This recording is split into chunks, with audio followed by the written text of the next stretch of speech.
Halo, ketemu lagi dengan saya Nika Sutini.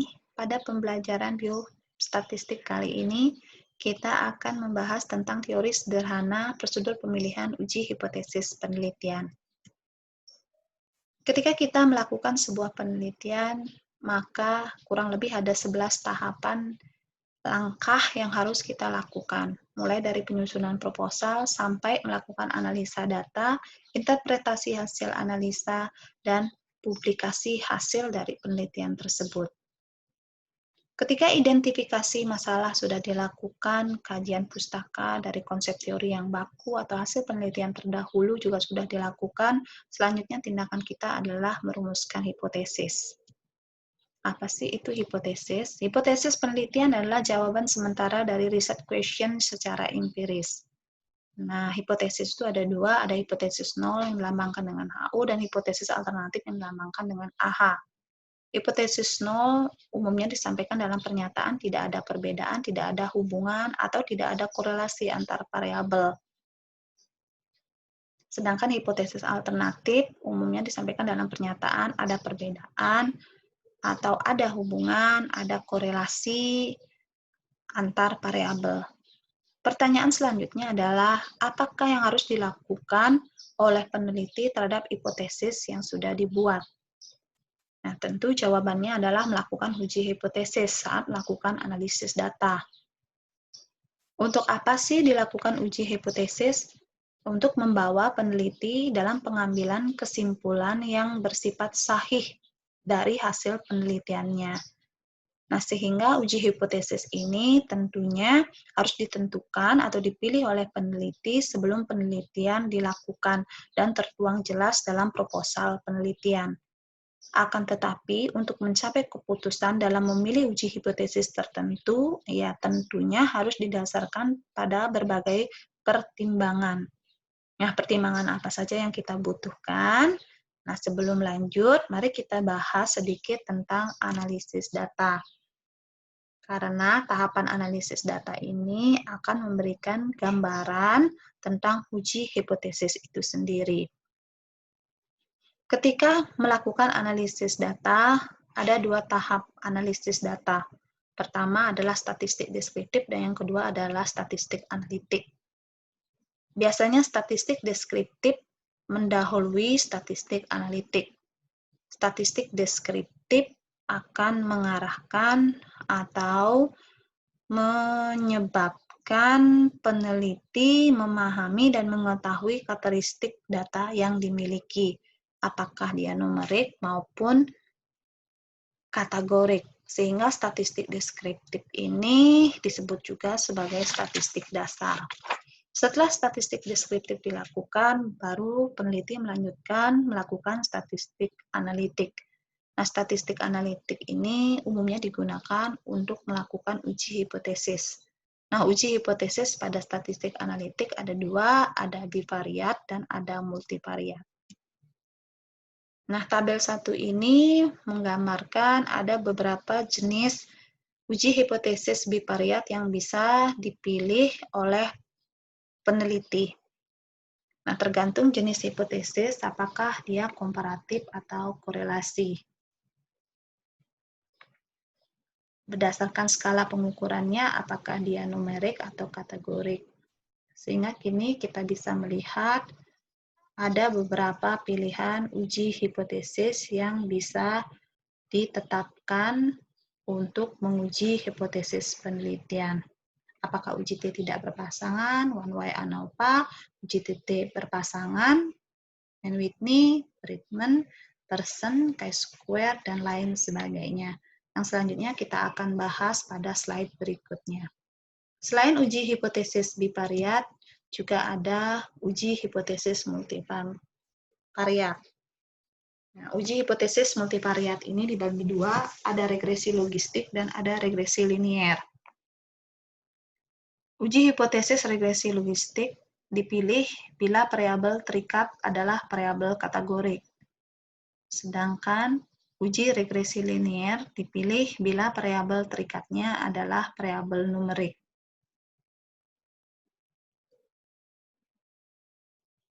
Nah, bagaimana cara menentukan uji hipotesis khususnya yang bivariat? karena pemilihan uji hipotesis multivariat ditentukan tergantung pada jenis variabelnya kategorik atau numerik. Ada beberapa langkah atau tahap yang peneliti harus lakukan ketika menentukan atau memilih uji hipotesis bivariat yang tepat. Yang pertama adalah peneliti harus menentukan variabel yang dihubungkan atau yang di-compare. Yang kedua, peneliti menentukan jenis hipotesisnya. Yang ketiga, peneliti menentukan masalah skala pengukuran. Keempat, peneliti menentukan kelompok berpasangan atau tidak berpasangan. Kelima, menentukan jumlah kelompok. Dan yang keenam, menentukan jumlah kelompok atau jenis tabel. Apa saja yang harus diperhatikan oleh peneliti? Pertama, pada skala pengukuran, peneliti harus mengetahui apakah skala pengukuran pada penelitiannya adalah kategorik atau numerik. Jenis hipotesis, peneliti harus mengetahui apakah jenis hipotesisnya komparatif atau korelasi. Masalah skala pengukuran, peneliti harus mengetahui apakah masalah skala pengukurannya numerik atau kategorik. Pasangan, peneliti harus mengetahui apakah ini kelompok berpasangan atau tidak. Jumlah kelompok, peneliti harus mengetahui apakah terdiri atas 2 kelompok atau lebih dari 2 kelompok. Dan yang terakhir, syarat uji parametrik dan non-parametrik terkait dengan distribusi data, apakah normal atau tidak normal, dan prinsip tabel, apakah tabelnya B kali K atau P kali K. Nah, selanjutnya kita akan bahas satu persatu tahapan yang harus dilakukan oleh peneliti dalam memilih atau menentukan uji hipotesis bivariat. Yang pertama, menetapkan skala pengukuran variabel dalam penelitian. Seperti yang kita ketahui, skala pengukuran variabel itu ada 2. Ada kategorik yang bersifat kualitatif dan ada numerik atau kuantitatif. Skala pengukuran kategorik itu dibagi menjadi 2, ada yang nominal dan ada yang ordinal. Variabel nominal dan variabel ordinal disebut dengan variabel kategorik. Karena variabel tersebut mempunyai kategori variabel. Sebagai contoh, jenis kelamin adalah variabel, sedangkan laki-laki dan variabel adalah kategori variabel. Klasifikasi kadar kolesterol adalah variabel, sedangkan kolesterol baik, kolesterol sedang, kolesterol buruk adalah kategorinya. Nah, berdasarkan kategori inilah, Anda dapat membedakan variabel nominal dan variabel ordinal. Variabel nominal mempunyai kategori yang sederajat atau tidak bertingkat. Contohnya variabel jenis kelamin dengan kategori laki-laki dan perempuan. Sedangkan variabel ordinal mempunyai kategori yang tidak sederajat atau kategori yang bertingkat. Contohnya adalah variabel kolesterol dengan kategori kadar kolesterol baik, kadar kolesterol sedang, dan kadar kolesterol buruk. Nah, selanjutnya ada skala pengukuran numerik yang bersifat kuantitatif. Variabel rasio dan interval disebut sebagai variabel numerik karena variabel tersebut tidak mempunyai kategori variabel. Anda dapat membedakan variabel rasio dan interval berdasarkan nilai 0. Apabila variabel tersebut mempunyai nilai 0 alami seperti tinggi badan, berat badan, kadar gula darah, maka Anda menyebutnya sebagai variabel rasio. Apabila variabel tersebut tidak mempunyai nilai 0 alami, seperti misalnya suhu, maka Anda menyebutkan sebagai variabel interval. Nah, selain jenis skala pengukuran variabel kategorik numerik, juga kita perlu pahami tentang lambang skala pengukuran yang biasanya digunakan pada program SPSS. Pada program SPSS tidak membedakan variabel rasio dengan interval. Dalam SPSS, variabel rasio dan interval disebut sebagai variabel scale. Anda perhatikan bahwa variabel scale dilambangkan dengan sebuah penggaris untuk mewakili contoh variabel scale adalah ukuran panjang. Variabel ordinal dilambangkan dengan suatu tangga bertingkat untuk menunjukkan kategori dalam variabel ordinal tidak sederajat. Nah, sedangkan variabel nominal dilambangkan dengan bulatan-bulatan bola. Untuk menunjukkan kategori dalam variabel nominal adalah sederajat. Setelah mengetahui skala pengukuran, selanjutnya peneliti harus mengetahui jenis hipotesis dan masalah pengukuran. Ada dua jenis hipotesis yang harus diketahui, apakah jenis hipotesisnya komparatif atau hipotesisnya korelatif. Bila peneliti ingin mengetahui asosiasi itu dengan parameter koefisien R, maka gunakanlah hipotesis korelatif. Namun apabila parameter yang diinginkan bukan koefisien korelasi, tetapi parameter yang lain, maka gunakan hipotesis komparatif. Jadi, pada tahap kedua, peneliti harus mengetahui jenis hipotesisnya adalah komparatif atau korelasi sesuai dengan penjelasan tadi.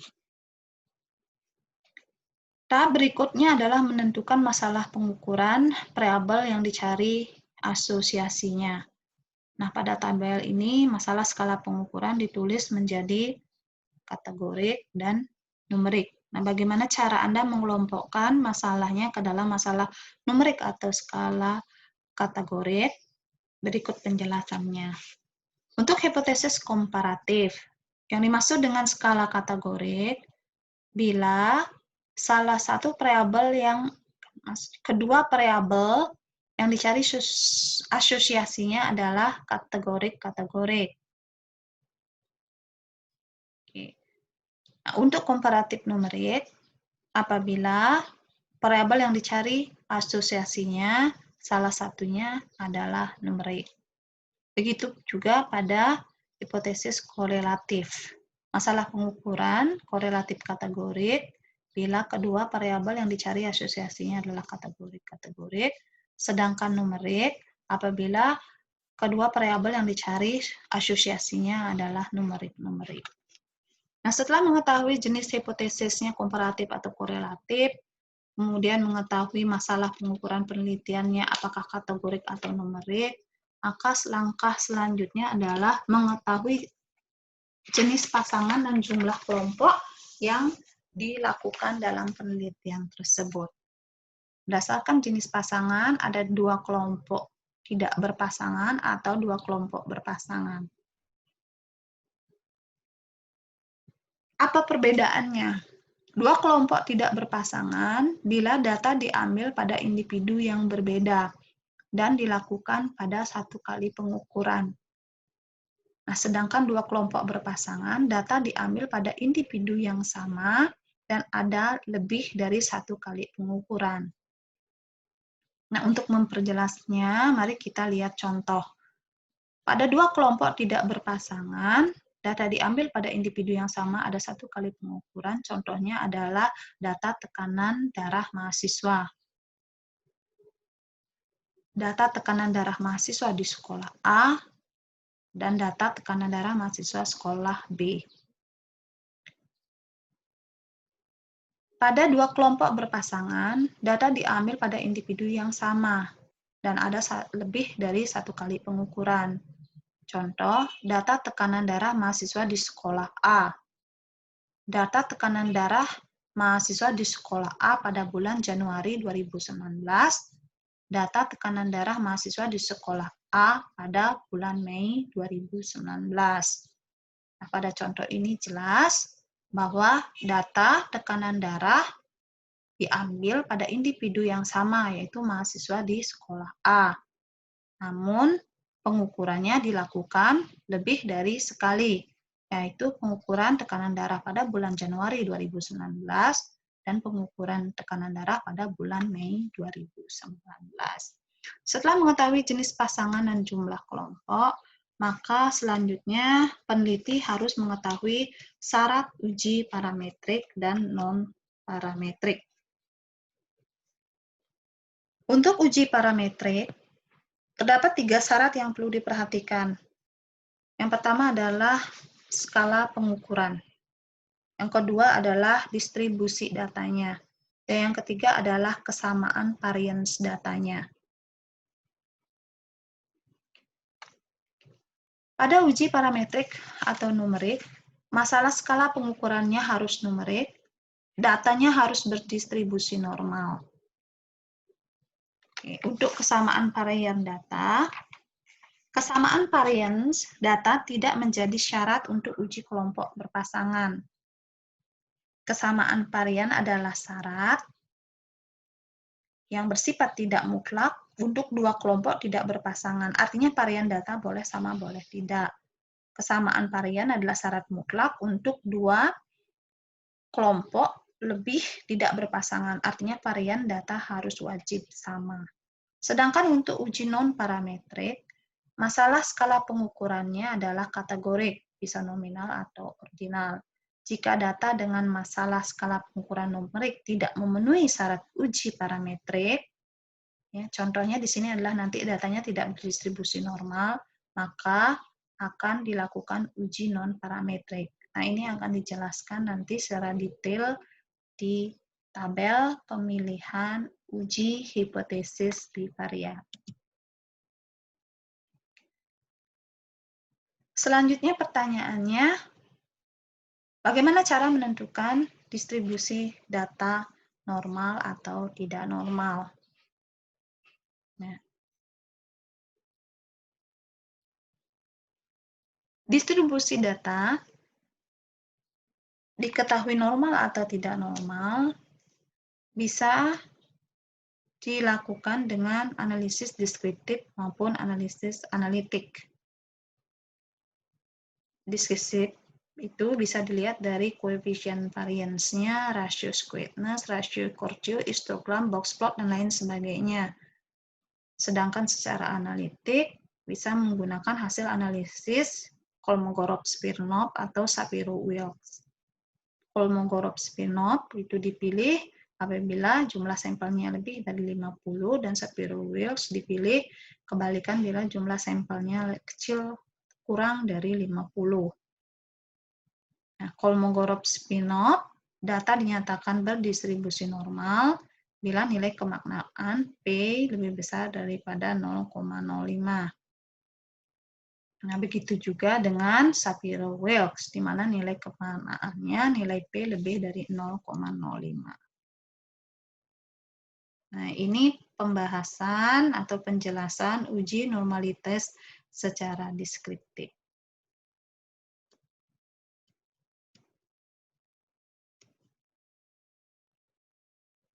Tahap yang terakhir yang harus diketahui adalah tentang tabel B kali K atau tabel P kali K.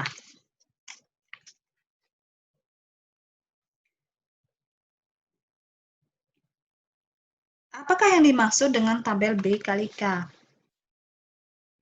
B adalah baris, K adalah kolom. Pada baris umumnya diletakkan variabel independen atau variabel bebas. Sedangkan pada kolom K diletakkan variabel dependen atau variabel yang terikat. Jenis tabel ditentukan oleh jumlah baris dan kolom. Jika jumlah baris adalah 3, kolom juga 3, maka tabel tersebut disebut dengan tabel 3 kali 3. Ini adalah contoh tabel 3 kali 3. Oke, barisnya 3, variabel independen, dan kolomnya variabel dependen juga 3. Nah, selanjutnya apakah yang dimaksud dengan tabel P kali K? P adalah singkatan dari pengulangan dan K adalah singkatan dari kategori. Jenis prinsip P kali K ditentukan oleh jumlah pengulangan dan kategorinya. Jika jumlah pengulangan 2, kategori 2, maka prinsip tabel P kali K-nya adalah 2 kali 2. Nah, ini adalah contoh tabel P kali K 2 kali 2. Jadi, pengulangannya 2 kali, pengukuran pengetahuan sebelum penyuluhan, dan pengukuran pengetahuan setelah penyuluhan. Sedangkan kategorinya 2, ada baik, ada buruk, ada baik, ada buruk. Maka pengulangan yang 2 kali sebelum penyuluhan, setelah penyuluhan dengan 2 kategori baik, buruk disebut dengan tabel P kali K 2 kali 2. Nah, setelah semua tahapan yang harus dipahami oleh peneliti, maka apa yang membuat kita sulit untuk mengerti? Tetap semangat, mari kita lanjut. Bagaimana cara pemilihan uji hipotesis pada analisis bivariat?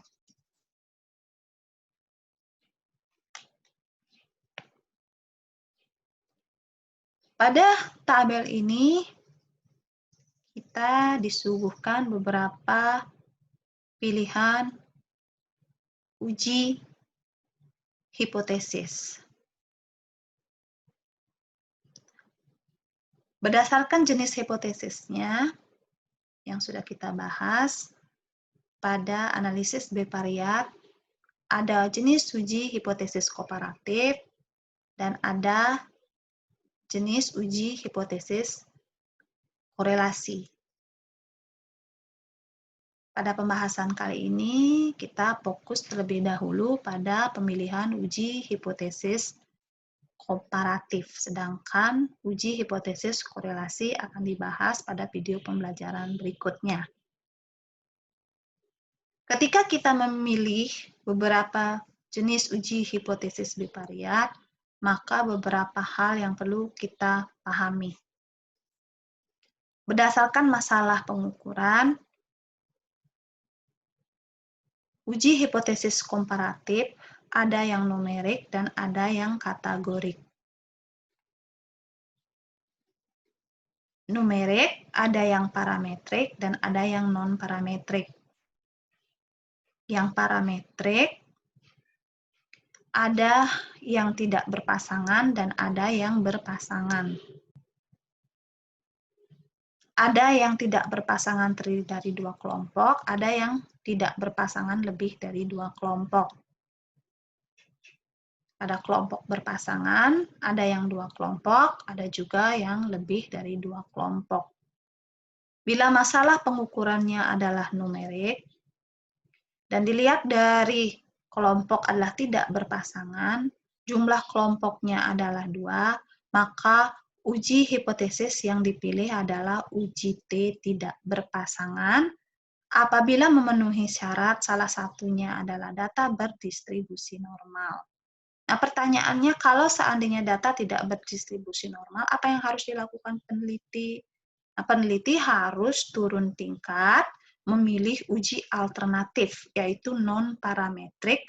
Jadi, uji hipotesis yang dipilih adalah Mann-Whitney. Oke, nah bagaimana bila seandainya dari masalah skala pengukurannya adalah numerik? Ya. Dari kelompoknya adalah tidak berpasangan, jumlah kelompoknya adalah lebih dari 2, maka uji hipotesis yang dipilih adalah one way ANOVA. Nah, bagaimana kalau seandainya syarat uji numerik ini tidak terpenuhi, di mana data tidak berdistribusi normal, maka akan dipilih uji hipotesis alternatif yang non-parametrik berupa Kruskal-Wallis. Nah, bagaimana kalau seandainya masalah skala pengukurannya numerik, tapi kalau dilihat dari kelompoknya adalah berpasangan, dan jumlahnya adalah 2 kelompok, maka uji hipotesis yang dipilih adalah uji T berpasangan. Bila memenuhi syarat data berdistribusi normal. Kalau seandainya data tidak berdistribusi normal dari uji normalitas, maka peneliti harus memilih uji hipotesis alternatif yang non-parametrik berupa Wilcoxon. Nah, begitu juga kalau seandainya masalah pengukuran penelitiannya adalah berskala numerik, kemudian dia termasuk kelompok berpasangan, dari jumlah kelompoknya lebih dari 2, maka uji hipotesis yang dipilih adalah repeat ANOVA, dan bila memenuhi syarat uji non-parametrik data berdistribusi normal. Bila data tidak berdistribusi normal, maka uji hipotesis bivariat alternatif yang dipilih adalah non-parametric treatment. Begitu juga dengan masalah skala pengukuran yang bersifat kategorik, baik nominal maupun ordinal. Nah, bila dia termasuk kelompok tidak berpasangan, ada beberapa pilihan uji hipotesis bivariat yang bisa dipilih. Apakah chi-square, Fisher, Kolmogorov-Smirnov, atau pada kelompok berpasangan, bisa memilih McNemar, Cohen, marginal homogeneity, Wilcoxon, Friedman, dan lain sebagainya. Nah, bagaimana secara spesifik cara pemilihan uji hipotesis ini? Kita akan bahas satu per satu melalui latihan soal. Nah, demikian video singkat biostatistik pemilihan uji hipotesis yang bisa saya sampaikan. Berikut buku referensi yang bisa digunakan sebagai standar pembelajaran ketika kita belajar untuk menentukan atau memilih uji hipotesis yang tepat dalam penelitian kita. Nah, untuk lebih spesifik dan jelas, silakan tunggu video pembelajaran berikutnya yang akan dilengkapi dengan contoh kasus dan panduan cara memilih uji hipotesis dari masing-masing kasus. Mudah-mudahan video ini ada manfaatnya. Dan akhirnya saya akhiri sampai di sini. Selamat belajar. Sampai jumpa dan terima kasih.